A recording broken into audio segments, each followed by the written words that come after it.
You're listening to the We Are Libertarians podcast network. Find all of our shows at wearelibertarians.com. Episode 15, The Paradox.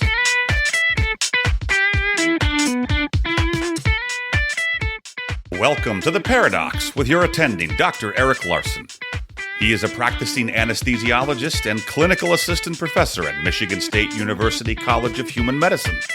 Listen in as he takes you behind the scenes of what practicing medicine in today's ever-changing world is like with another doctor. The Paradox is a fun and accidentally informative show for physicians, patients, or anyone who has ever found themselves in a waiting room.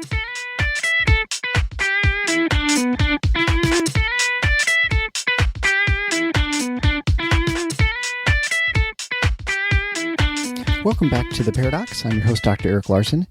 If you're a returning listener, thank you so much for returning, and thank you for recommending the show to your friends and colleagues and family. Today we're going to be changing gears again a little bit, and then I'm going to be talking to Dr. Amaryllis Sanchez Wohlever. Great name.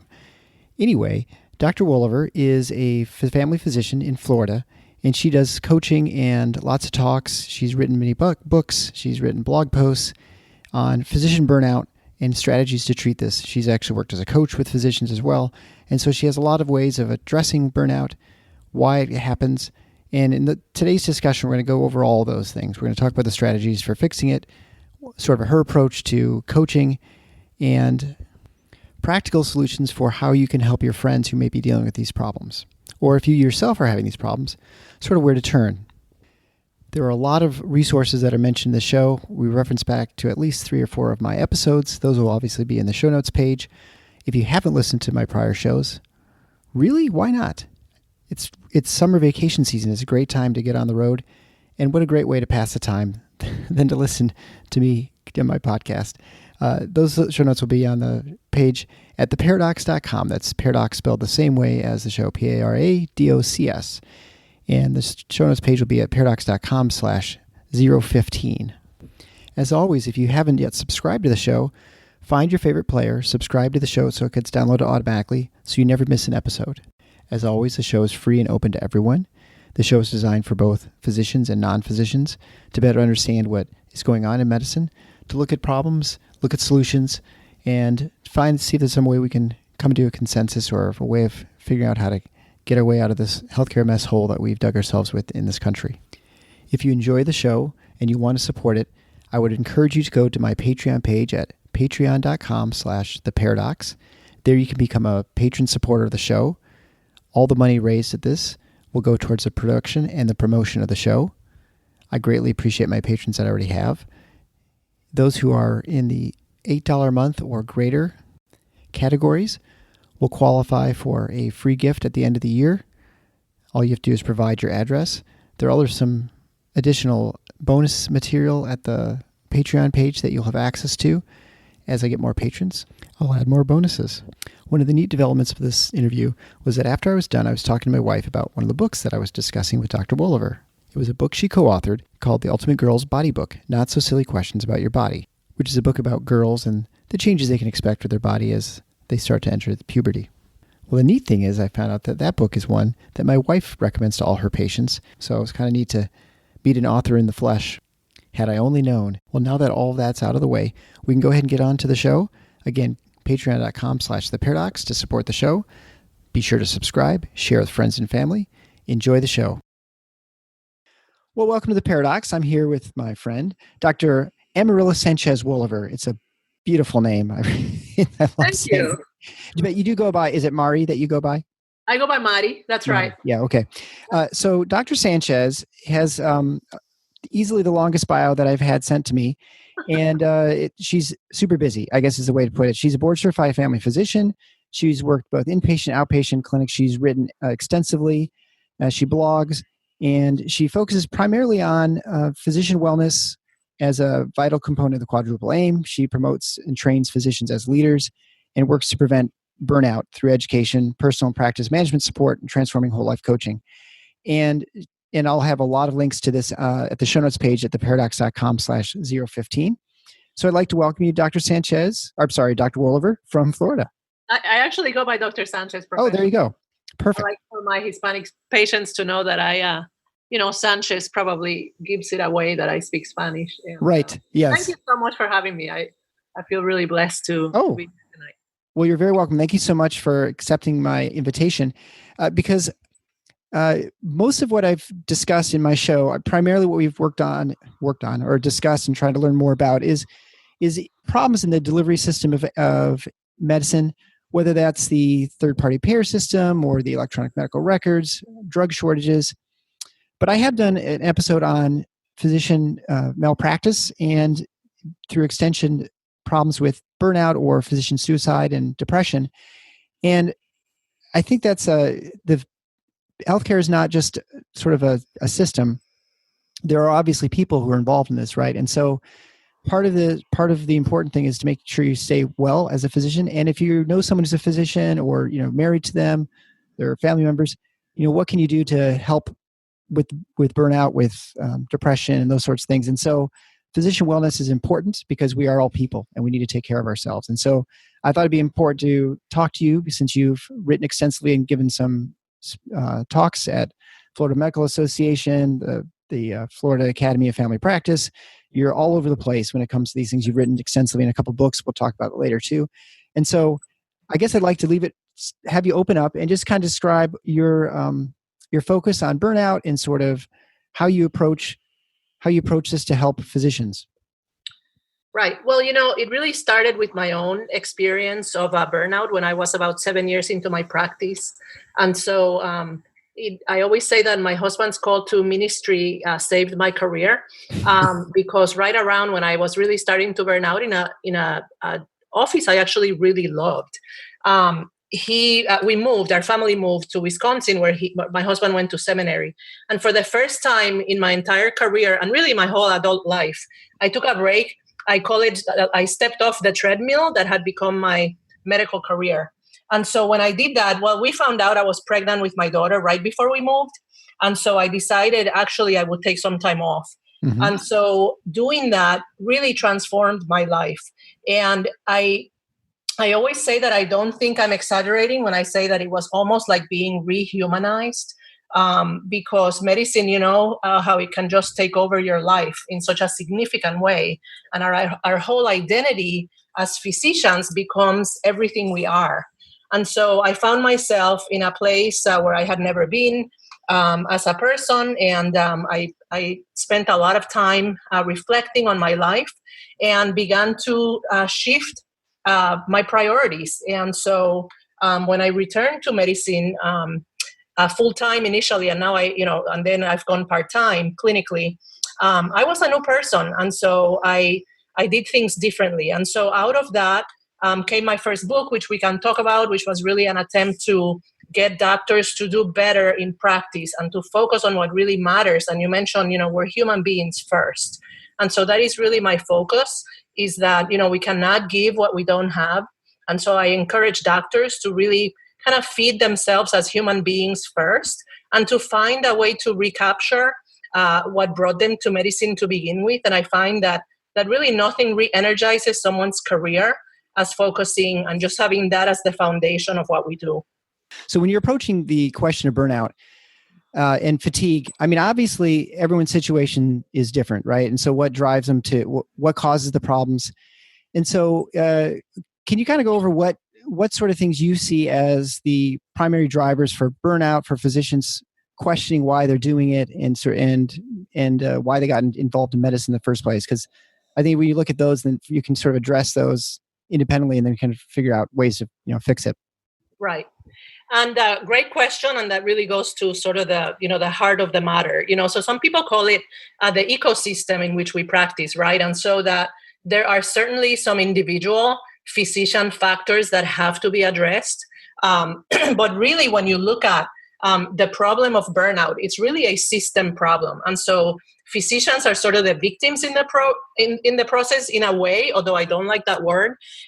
Really, you have to look at the entire healthcare system as sort of the umbrella that is above the physician, who ends up being at the bottom of this picture that I'm going to paint. So on the top, we have this umbrella of the healthcare system that is so fractured and has isolated physicians, and then and really devalues our training, our education, our experience in a way that is really unprecedented right now.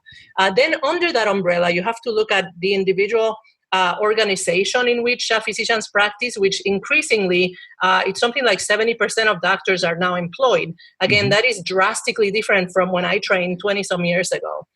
Under that, then comes the individual practice and the practice culture where that physician is practicing, which is again can be a huge driver of burnout.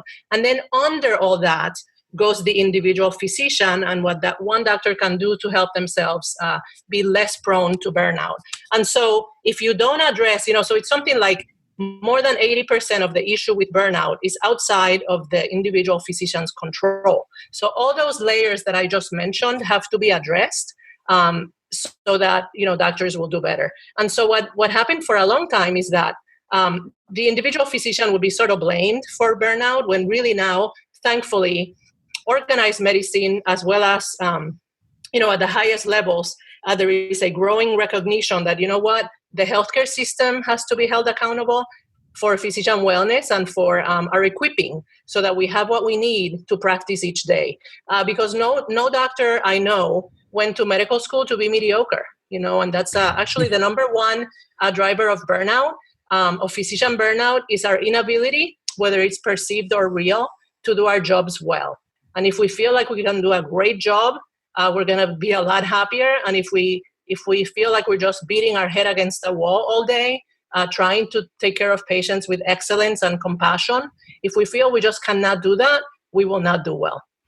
Yeah, I think you're right there, because no one goes into medicine to be to not be able to make the decisions to help their patients. And when you have a system that you feel is working against you, it causes much more frustration than any sort of other situation. I mean, I think if you look at other things, ways in looking at other things that occur in life, the same sort of thing occurs, right? If you are in traffic and you're in a traffic jam, nothing is more frustrating than not being able to move in your car, right? And I think, and it will drive you crazy if you spend most of your time in traffic that's never moving. And I think a lot of physicians feel that they get into whatever the healthcare system is, whether it's they're employed or even ones who are not employed, if they feel like they're not ever making any progress and not doing what they were trained to do, what they want to do, that it's going to cause the most amount of frustration and it's going to cause the burnout.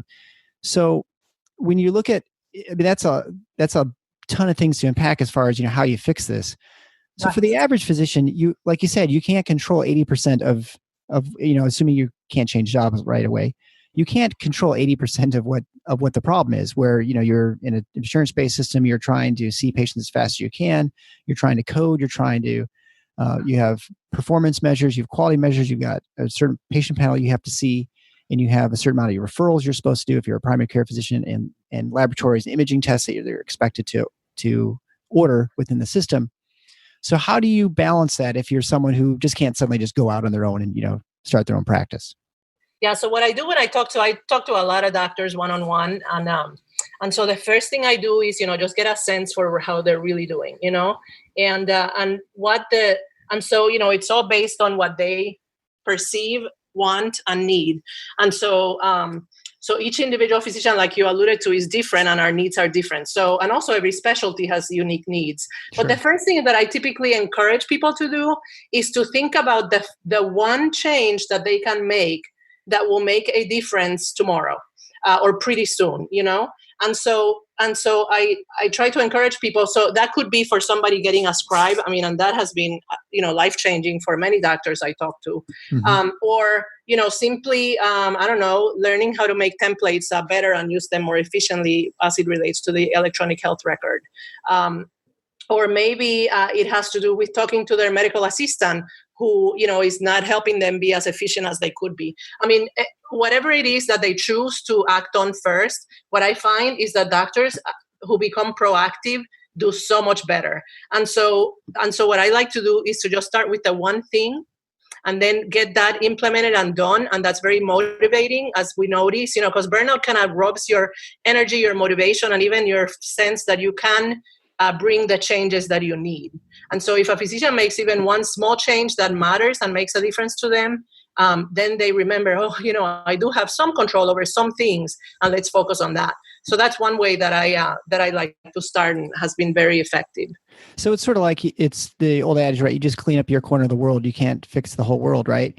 And you hear people talk about financial problems. And when you talk about people trying to come out from under debt and you have 27 loans, right? You just pick one of them, maybe the easiest and the smallest one, you take care of it. And it gives you, you feel empowered that you've changed your situation, right? And so you try not to tackle everything at once, right? So that's the first goal. So you recognize something you can do positively to affect your practice. And for those who aren't aware, with electronic health records, now of course everything's has to be entered in manually. And so one of the big beefs many physicians have is that they sort of turn into clerks, where you're typing and doing things. You're just doing a lot of clerical work, which is not what you went to school for. And so by hiring a scribe, this is someone who nowadays it sounds like are pretty much kids who want to get into medical schools. It's almost like a requirement oftentimes to get in med school is you have a year as a scribe who just transcribe things for you. And so and of course, it's an added expense, but it's one that, if it maintains your sanity, it's probably well worth it. And it pays for itself, is what I hear over and over. And also it's typically a win-win, because as you alluded to, often it is a medical student or somebody very interested in medicine. And so it's great for them because they're getting to learn, the SOAP note, how we write notes, and how we interview a patient, how we ask questions, how we kind of run through a visit. The patients love it because now they have their physician one-on-one again. And so the patients are actually happy. And when, studies have been done in the last few years, and then the physician typically is just thrilled. Then this relationship develops not only between the patient and the physician, but also with the scribe, can be very meaningful to both.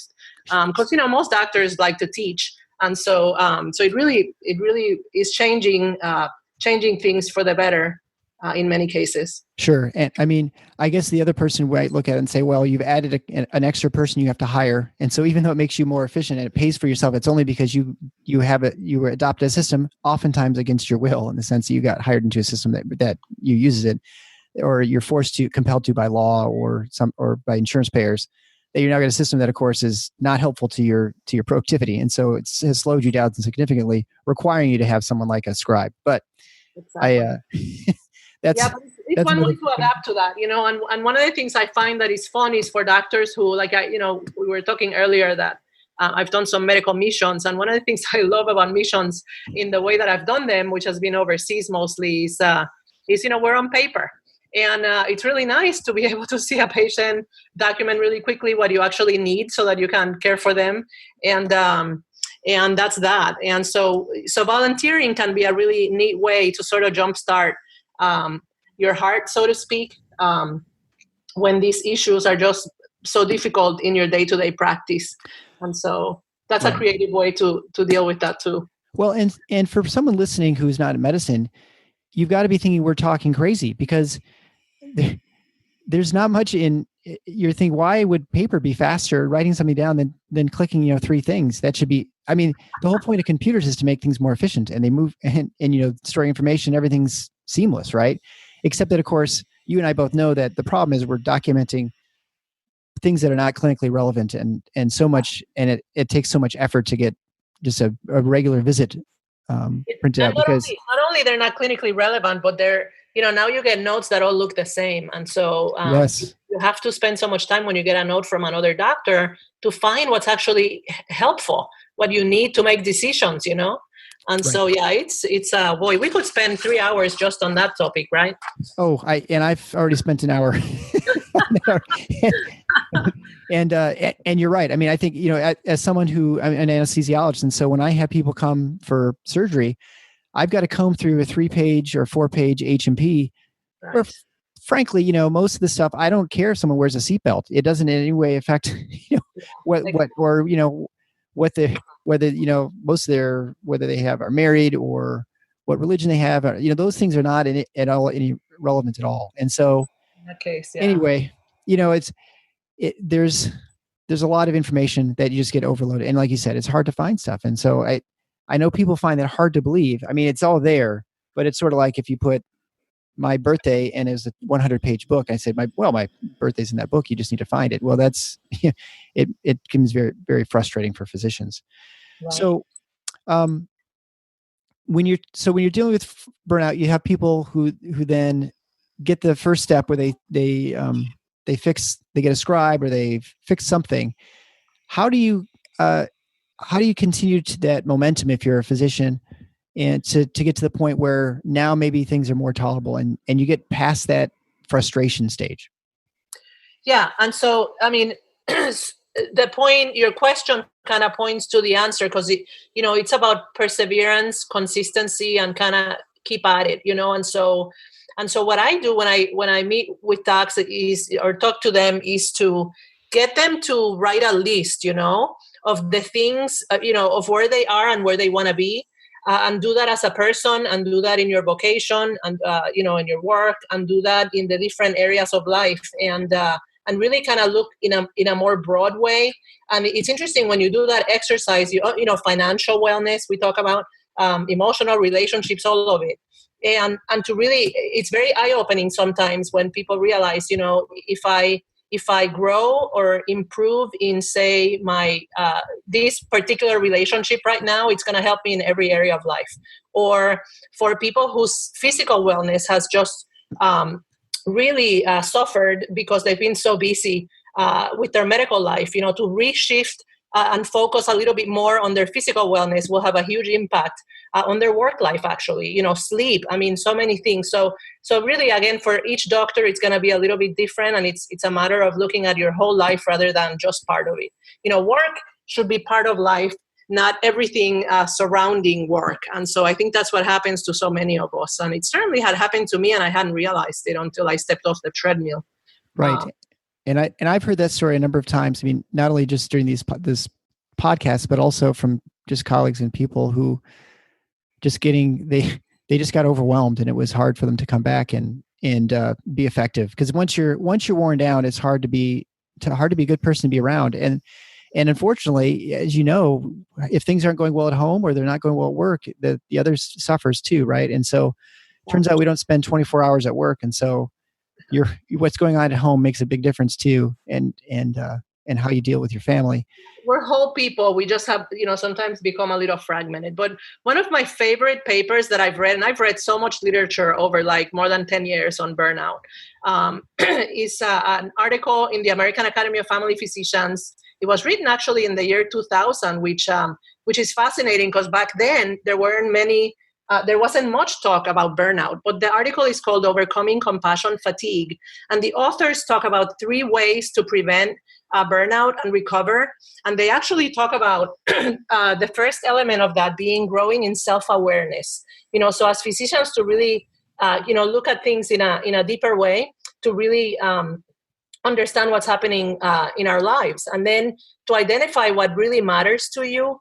And so consider your values. And then the third thing would be to make sure that your life is aligned with your values, so that there's congruence in the way you're living your life. That incongruence actually is a huge contributor to stress and burnout.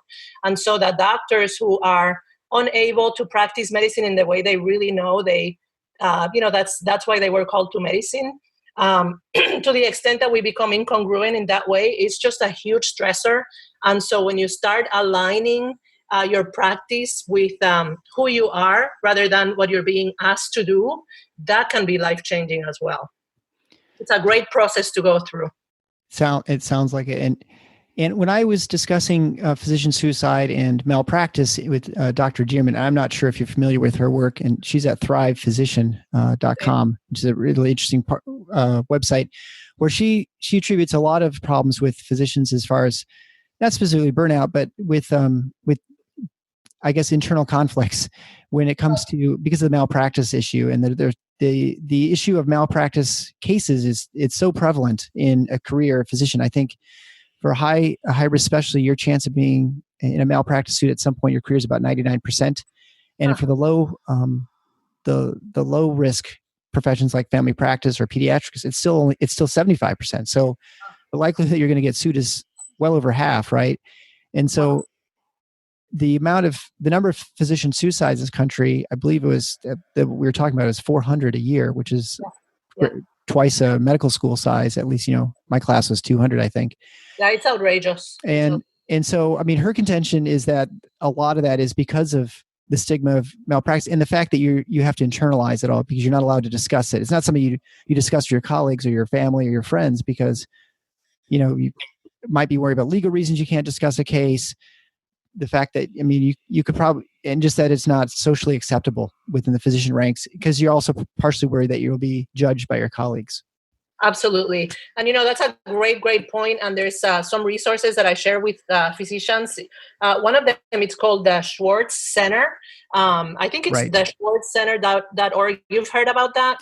Well, I've heard of Schwartz rounds where sort of a closed door, but it does involve non-physicians too. And so some people feel it's not quite as effective as if it was just physicians, but yeah. It does. It can involve the whole team. And then the second resource is called Finding Meaning in Medicine groups. And I don't know if you've heard about that, but I've participated in some and helped facilitate them. And that is a physician-only group that comes together. It's usually something like 10 to 12 doctors that will meet in each other's homes, and they will, talk about whatever topic they choose. They could talk about empathy. They could talk about, malpractice risk. But typically, it's going to be something that is going to be very helpful to them. And what happens is these groups of doctors start to relate on a very human level. That's very vulnerable. And, of course, they begin to develop a great deal of trust with each other. And so they can be very, very powerful groups for doctors to do that. I've had a number of people who are listeners who've reached out to me who are married to physicians or are intimately, they know them, they're either close family members or friends. And what would you tell them as far as, because, often no one's going to walk up to you and say, boy, I'm really burnt out, right? It's not a term. It's a term we use, but we don't actually ever use to describe ourselves. Maybe others, I suppose. But what would advice you give for those people? And, how do you help someone recognize these things? What do you do for them? The first thing is recognizing it, right? And so typically you will have, and it's interesting, it affects women and men physicians differently. Of course. In the sense of typically for women, the first thing that comes is sort of a loss of meaning and purpose, a sense that you're really not contributing or making a difference in people's lives. Whereas for men, typically they will get cynical, they will get negative, they will get just angry, and it'll be just more those types of emotions. Still might feel like they're doing an awesome job. They may or may not be, and so so those are some of the things. But this culture of medicine, of often the nursing stations will be places where there's a lot of inappropriate jokes that are maybe made about patients and comments that are made that are cynical. Often it's actually signs of burnout, and sometimes we come to think of it as almost normal, but it's really not normal.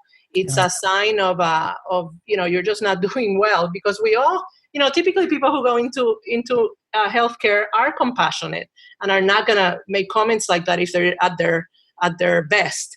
And so those are some of the things that you can see that will point to, a sense of depersonalization is the other criteria we look for burnout. And there's actually a MASLAC burnout inventory that people can take, and there's so many websites now where you actually can go and do it and see whether where you fall, and then it's a matter of again just kind of stepping back and really looking at your life with some honesty, and sometimes you need help from someone else, whether it's a colleague, whether it's your supervisor, another physician. Sometimes it's a counselor, sometimes it's a pastor, sometimes it's a coach.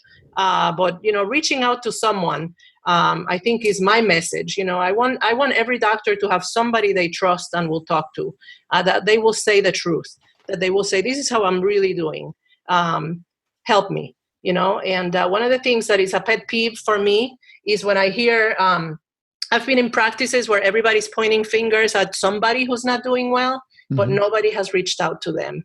And so what I hope to, when I talk to groups is to ensure that everybody realizes that, we're all in this together, caring for the entire team, and caring in particular for the physicians who, unfortunately, the media and our culture is so negative about doctors because there's so many misconceptions out there. And so those are some of the things that I've become such an outspoken advocate for doctors, because we go through so much sacrifice. We sacrifice our youth. We go through, take on enormous debt to do what we do. And our society is devaluing us. And so one day I just said, you know what? It actually started with a conversation I had with someone, and they were saying some negative things about a doctor that may or may not have been true. And I finally said, you know what? That's my colleague you're talking about. And I have not stopped talking since then. Yeah. So it'd be just, so if you're suspecting your spouse or your cousin or uncle, whatever, I guess the thing is to be empathetic, right? I mean, I suppose whenever you start a conversation about somebody you think has a problem, you don't go up to them and confront them and say, I think you're suffering from burnout, right? It's sort of how's things going? And boy, it sounds like it's pretty rough out there. Is it a challenging at your work? And then I probably at that point, people open up on some level, right? And say, oh yeah, the patients are driving me crazy, or the administrators or whatever. And then you can sort of, well, have you thought about trying to, look for someone to help you maybe solve a couple of those problems, right? Is that sort of how you'd approach? Absolutely. And I mean, I think it's also knowing, the right time to bring something up, and then how you bring it up. I love how you put it, how you might approach someone, but I think it's all about, trust, friendship, relationship, which is why one of the ways that we can change the culture of medicine is by having a sense of family where you are, and so that we, to the extent that we start caring for one another, and, maybe going up to someone who's not having a great day and asking that question, like you just said, and then observing, are they consistently new behaviors, where somebody really seems to be going, kind of spiraling downward, or is it just a bad day, and approaching it that way. I have a great story that I sometimes share when I was having a bad day at work, and those mornings when I was just going from room to room, and it was just not going great. And so one of my MAs, who knows me well, saw me, and she said, Hey, doc, how you doing? And I said, oh, I'm having one of those days. And she actually said, hey, let me show you something. Come here for a minute. And she pulled me back to our charting area. And she actually just played a song for me. And because she knows me really well, she knew that song probably would help me. And it did. And it's a good thing that I stepped off the treadmill and just spent a minute and a half listening to a song, because about an hour later, a patient came in and she had lost a loved one. And so she really needed me to be fully present with her, to be very empathetic. And I was able to do that. And I think, I wonder if I would have been able to do that as well, had I not taken a moment to get myself centered again, and it started because a coworker who knows me well trusted our relationship enough that she could come up to me and say, hey, how you doing? What can I do? And so that's what I mean. Yeah, right. A practice significantly. So we touched on earlier in the conversation the factors that lead a lot of these physicians. I mean, I think in general, just feel the feeling of helplessness, and that you're not able to get to do what you want to do and practice the way you want to practice. And then with anesthesia, we're very concerned because substance abuse is something that's real. I mean, I had a kid who was a couple years ahead of me in residency who ended up overdosing on medication. He was using some stuff at home just because it's so prevalent. I don't want to say substance abuse is prevalent in anesthesia, but the access to medications is there all the time. And so if you start having problems with burnout and you can get yourself into trouble in a hurry. I mean, everyone has access to alcohol at home, and that's certainly a substance that's the most heavily abused, I'm sure, of any, with any sort of profession. But those are those things you mentioned, where people withdraw, personality changes, things that just practicing differently. Those are the warning signs you have to look for. But for people who can't, who can, let's say, how do you recommend they change the way they approach, or maybe they change jobs, right? Because it sounds like on some level you just stepped away and then you went back, but you're probably more careful about what practice you went back to and how it works and operates. What sort of things do you think are important to prevent burnout from occurring in the first place? Oh, that's a great question. And And that's a lot of the conversations I have actually right there, because so many people are wanting to switch jobs. And so the first thing I always say is that something like 70% of people who come to someone to help, if they're burning out or burned out, about 70% of them, if they start working with someone who will help them, can keep their job, can stay where they are, and actually optimize that job situation. Now, that's probably not going to be the case if, usually most doctors who quit their jobs, they leave because of their supervisor, their immediate supervisor, who's typically a medical director who was burned out. And that's how they went into administration to begin with, Right. because they never dealt with their own burnout. And they figured, hey, if I stop seeing patients and I do more administrative stuff, it'll be great. And so they don't have a full understanding of what burnout is even about, because they never dealt with their own. And so that's important to recognize. And the other reason doctors quit is if they feel like they don't have control over things. And so that's important. But the first thing I have people do is actually write down, what is it you want? Consider that. Take some time to reflect and to really grow in self-awareness. What does the job that would be like a dream job for you, what does that look like? How much are you making? What kinds of patients are you seeing? Are you outpatient, inpatient? Are you, all of it? Write it all down and really get a strong sense of what it is that you actually would love to be doing. And that process, as you start working on it, is actually very empowering, and it helps people dream. And I'll say, don't think about whether it's possible for you. Just write it down. If it's something you've wanted to do. And when I actually started that process, I actually met with a coach myself before I became a coach some years later. And I did that. And what happened at that point for me is that I had always wanted to write.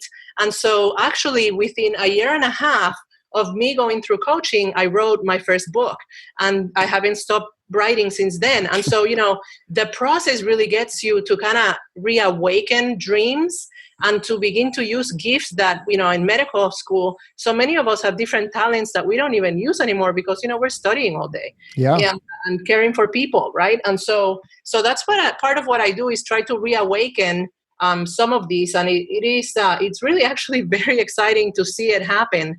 I have someone right now that I'm helping, a physician, and she's in a different state. And we had one conversation. I mean, some people are just ready, and so we had one conversation, and suddenly, there's been job interviews, and, things are changing drastically in such a short amount of time. And so sometimes you just need someone who helps you believe that you can change things. And that's often what ends up happening. Yeah.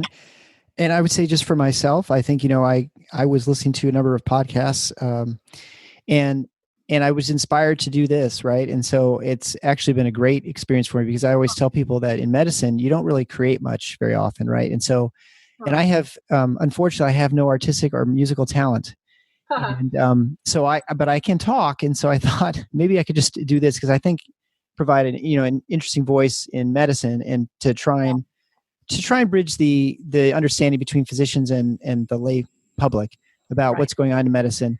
And so that's why I launched this, and it's probably why you write books, right? I mean, those are the things that probably we need to, when you're in medical school, as you said, you are so focused on getting through your pathophysiology exam and your immunology exam, and then you're on your rounds. You talk to people, what books you read, and they're never books outside of medicine, right? Yeah, right. And it's not until after you finish residency almost that you say, oh yeah, I can sort of rejoin the human race. What happened the last 8 years?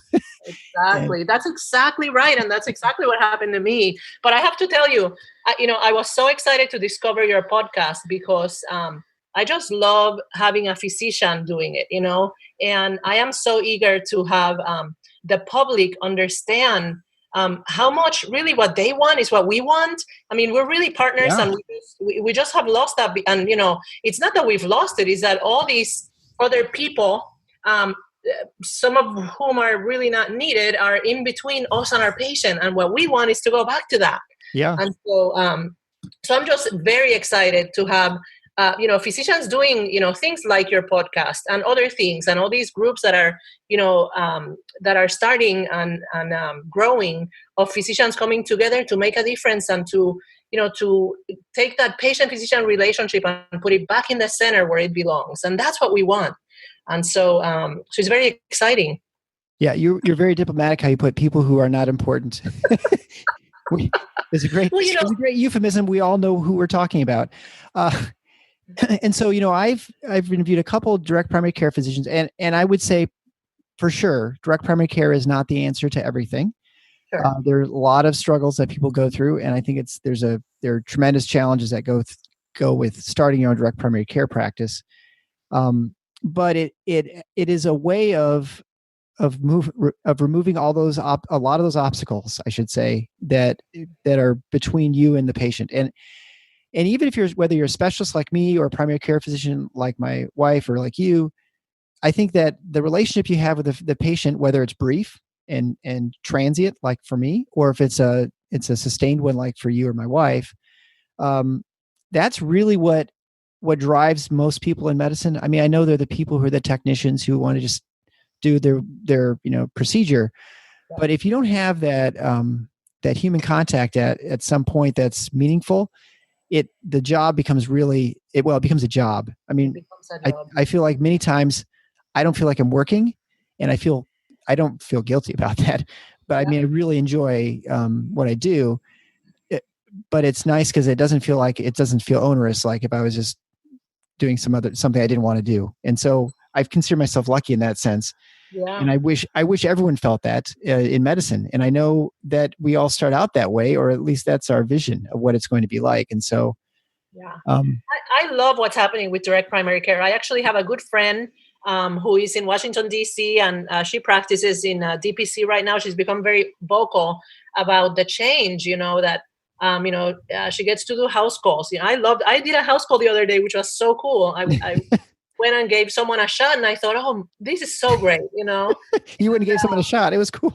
It was cool. It was very cool. So I, and I love it. I mean, I just love when I get to be part of watching a physician bring change to their own life, so that they go fulfill what they feel they're called to do, And it is about relationship for many of us. Now, for some, hey, if you're great at procedures and that's your thing, well, go and do awesome procedures and do a great job. Be excellent at that. That's cool. And hopefully you're, nice to the patients. But I think for most of us, you're right. What drove us into medicine is the patient-physician relationship. It's so special. Right. And I always go back to it. I don't know if this is, maybe I'm imagining this, but the sort of the Norman Rockwell painting where the guy, the doctor sort of, the boy, I think has hurt his knee or something. And he's sort of, and there's clearly that personal sort of touch that's involved. Yeah. So I read an article the other day that referenced that painting and actually blamed it for the fact that telemedicine is not taking off as fast as people thought. And so I thought that was really interesting, and I think you're right. That painting paints a picture of what we all long for. Yeah, I don't think there's any question, and I think as a physician, you probably go in thinking that's what medicine is. At least you understand the different specialties, and obviously not all going to be doing house calls and stuff. However, you expect that medicine is that way, and your role may be a little bit different. But I think the thing that we forget all the time in medicine, I know I'm this way, is I forget what it's like to be on the other side, right? And it's not until I encounter the healthcare system from the other side, which fortunately I've been very healthy. But I've gone with my wife's had things happen, and we've gone in for things, and for my kids or whatever. And you start seeing the part of the healthcare system that really doesn't work very well, and it lacks that sort of personal touch. And you realize how as a patient, the patients want it as much as a physician, if not more, because healing is not just it's not a scientific thing. I mean, we rest on the fact that our trade is science-based, and it is. But ultimately, I mean, if you want to get down to the reality of it, we can't do anything because the body has to heal itself. All we can do is set up the conditions for success, but the body essentially has to do the work. Lovely. There's science and there's art. Yes, right. But I agree with you, and actually I became a patient a few years ago. I fully recovered, thank God. But yeah, it was extremely eye-opening. I mean, medicine is not what it was when I trained. 20 years ago. I was, really blessed to go to a tremendous community hospital where I did residency in family medicine, and it was really outstanding. I mean, it was such a great place. And now that I see some of the changes, and I think back and I feel like, wow, thank God we have a lot of doctors out there who care about a very high standard of care, and are fighting to make sure that prevails, because there's so many competing priorities right now. There's 70 or there's 10 administrators, non-clinical administrators, to every one physician now, and that is an outstanding, an amazing thing to be aware of, and what's happening as a result. That physicians have less of the decision-making power, and it's changed things dramatically. Right, and I think if you look at another place in our society where you see the same thing, and you see that in higher education, right, or the education where you see a tremendous, probably more in higher education, where you see a tremendous explosion of people who are not affiliated really with the deliverance of education, who are now in these universities. And you see the same sort of result, right? You see exploding costs in both healthcare and education, where I'm not sure who's in the lead as far as inflation, whether it's healthcare or higher education, but they're both far outpacing normal inflation. I want to touch real briefly on your books. And you've written 3 of them, I see, right? So you have, obviously, faith is important to you. You've Walking with Jesus in Healthcare, The 3 Whys of Faith, and then the Ultimate Girl's Body book, the not so silly questions about your body. I kind of like to ask you just a question or two about that book, because it is that, I assume that's for puberty, right? Is that sort of as the body changes? It sounds like that sort of book. Is that? Yeah. So, so it's a book to really address the main questions that girls in their tween and teen years would ask about their bodies, about friendship. We touch on, many, many different topics that are very common to girls at that age. And I have some neat stories of reading stories from it during sleepovers in our house. You read about puberty? Well, there's maybe not some of the topics, but certainly chapters on friendship and less threatening issues. Yes. Right. Well, and I'll tell you one story that I had that it was totally unprepared for. So my daughter is now 16, but when she was a brownie, I think, I was at my wife's clinic, and so she was showing the girls. They were in these small groups, and so she'd show them different stations. There's like a first aid station. She shows them first aid stuff. They made a cast for one of the girls, or a sling or something. And so my role was, I was going to have them come into one of the exam rooms, and I'd show them how to scrub and sort of like talk about the operating room, since obviously we can't take them into the operating room. And these are cool. Probably 9 or 10-year-old girls, right? Or maybe even 8, maybe it's like 8 or 9, I think. And so I'm showing them how to scrub and putting gloves on, a mask and hat or whatever, and having them put on, some as well. And then I would say, well, there are parts of medicine is not like this clinic where you're actually in the operating room and there people do surgeries. We do surgeries on brains, on hearts, on bones if they break, and maybe your tummy, and we even do things with babies. And one of the girls was like, "What do you mean?" I said, "Well, there are surgeries for babies that we do babies, and sometimes we need to have surgery to have a baby." That was a. And I'm like, what do you mean? Where do babies come from? Suddenly, I was down a long ways down a road I did not want to. I did not want to be on. So somehow I got out of that. I can't remember. I started talking about brain surgery or something. But beautiful. That was a dangerous sort of thing. So that's the kind of book so your book though is one so you'd want to get for the girls. Is that the kind of book that you'd say we just like leave? I mean, I've heard lots of parents say, well, I just have these books on puberty. I just kind of just randomly leave them lying around. So make it almost seem like they're not supposed to find it, but make sure they find it. Right. That's funny. This one, because of the way it's written, so that the earlier chapters deal with the less difficult topics, but then as the book goes on, we do get into, the topic of sex and other things. And so what I recommend is that the parent reads it first, Sure. and that they give it to their girls in an age appropriate way based on their level of maturity. and that some of the chapters they can maybe read together. And to just tell them, you're going to have questions come up, please ask me. The cool thing is my daughter and her friends know they can ask me anything. And so it's really fun to have that kind of a relationship. And, they still get embarrassed about some things, but in general, it's led to some great conversations. And so does it mention how girls are really mean in school sometimes? Oh, yeah. That's good. That was the most distressing for, I think there are more tears shed over mean girls and just something that randomly happens than any sort of other problem that we've had. Middle school can be tough, but it does get better as they continue to mature. So yeah, no, absolutely. Hope. And it's actually, I mean, if you're a parent, the neatest thing about the whole thing, aside from it, I mean, it does go very quickly. And suddenly you suddenly see a kid who's 4 and your youngest kid is maybe 10. You're like, whoa. I was there once, and right. That tantrum. I'm glad I'm not dealing with that. Of course, you're dealing with bigger and more expensive problems. Is tends what happens, but it is neat watching the kids as they develop and they grapple with things and they cause tremendous amounts of frustration. I don't know if you, but there's obviously you watch them turn it into young adults and then eventually adults, and there's a lot of wise. It's very interesting seeing them develop.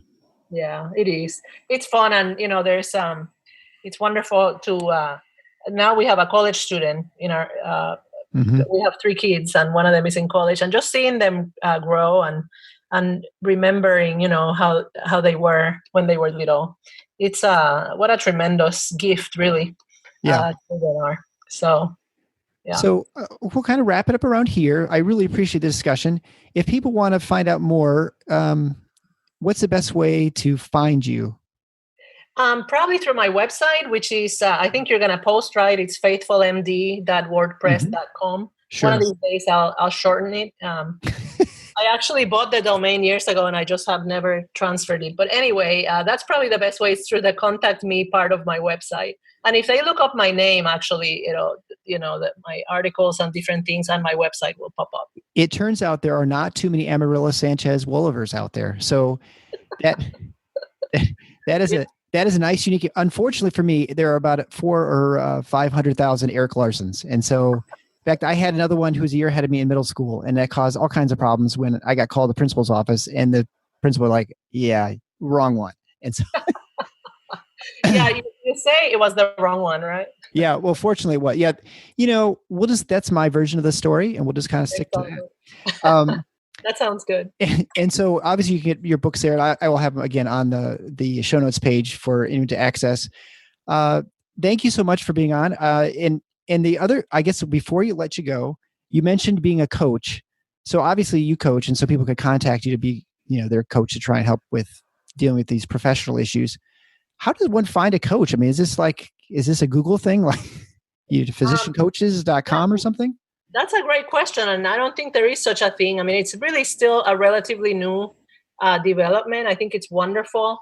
Many physicians won't see a counselor, won't go to a therapist, but they will see a coach. And so it's a tremendous opportunity. The physicians that I've been able to help in this role are so grateful. I mean, they just say, I'm so, they basically tell you, I've never had someone sit and listen to me talk about me for an hour, and I mean, it's a wonderful thing. And I just feel so privileged, because really my heart is for my colleagues because of the sacrifices that we have been through to try to do an excellent job at something that we're extremely well trained to do. And our society is just not valuing or really knowing what it's really like for us. And so what we really want is to do what's best for them. And really, by and large, really every physician I know wants, that's what they want. And so I feel it's a real privilege. But yeah, so there's not that many of us out there.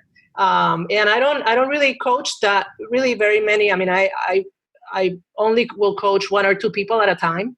And that's just the way I do it because I want to be able to go deep and really people. So I think there are groups out there that, it's just a lot of volume, and that's just not me. Did you see Jerry Maguire? I'm kind of a Jerry Maguire. Show me the money? No. Spending a lot of time. I just want to go deep and really. Yeah, right. Sure. Well, thanks again. I appreciate it for taking some time out of your evening to spend it with me and my listeners. Thank you so much.